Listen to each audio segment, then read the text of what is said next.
Friends எல்லோரும் எப்படி இருக்கீங்க? இன்றைக்கி நம்ம சேனலில் ரொம்ப சூப்பரான ஒரு ஹெல்த் டிப்ஸ் தான் பார்க்க போகிறோம். இந்த வெதருக்கு நமக்கு இப்போ எல்லாருக்குமே ஒரே ஒரு பிரச்சனையாக இருக்குது, சளி இருமல் தான். அதுக்கு எப்படி நம்ம எனி டைமும் மாத்திரை மருந்து போடாமல் கொஞ்சம் கை வைத்தியத்தில் அப்பப்போ நம்ம எப்படி சரி பண்ணுறதுன்னு பார்க்கலாம். அதுக்கு நான் ஒரு 3 கமார் வெத்தலை எடுத்திருக்கேன், இஞ்சி ஒரு துண்டு எடுத்திருக்கேன். நல்லா தட்டி எடுத்துக்கோங்க. ஒரு 1/4 ஸ்பூன் மிளகு எடுத்துருக்கோம், ஒரு 1/4 ஸ்பூன் சோம்பு, 1/4 ஸ்பூன் சீரகம் எடுத்துக்கோங்க. இது மாதிரி பெரிய டம்ளரில் 1 டம்ளர் தண்ணி எடுத்துக்கோங்க, ஒரு ஸ்டீல் பாத்திரத்தில் ஊற்றிக்கோங்க.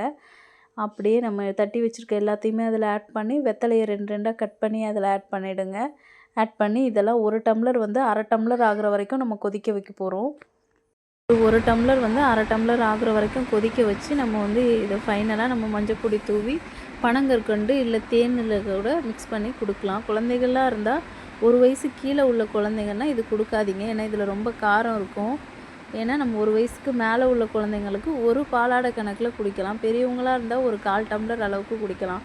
இதை நம்ம என்றைக்கெல்லாம் குழந்தைங்கள தலைக்கு குளிப்பாட்டுறோமோ அன்றைக்கெல்லாம் நம்ம இந்த மாதிரி செஞ்சு கொடுத்தோம்னா சளியிலேருந்து நம்ம வந்து எப்பயுமே மருந்து மாத்திரைகளே கொடுக்காம இந்த மாதிரி ஹோம் ரெமடிஸை நம்ம அப்பப்போ ஃபாலோ பண்ணோன்னா இந்த மாதிரி ஹோம் ரெமடிஸ் நம்ம ஃபாலோ பண்ணிக்கலாம். தேங்க்யூ, பாய் பாய். மறக்காமல் நம்ம சேனலை சப்போர்ட் பண்ணுங்கள், அப்போ தான் நாங்கள் போடுற வீடியோ உங்களுக்கு அப்பப்போ நோட்டிஃபிகேஷன் வரும். லைக் பண்ணுங்கள்.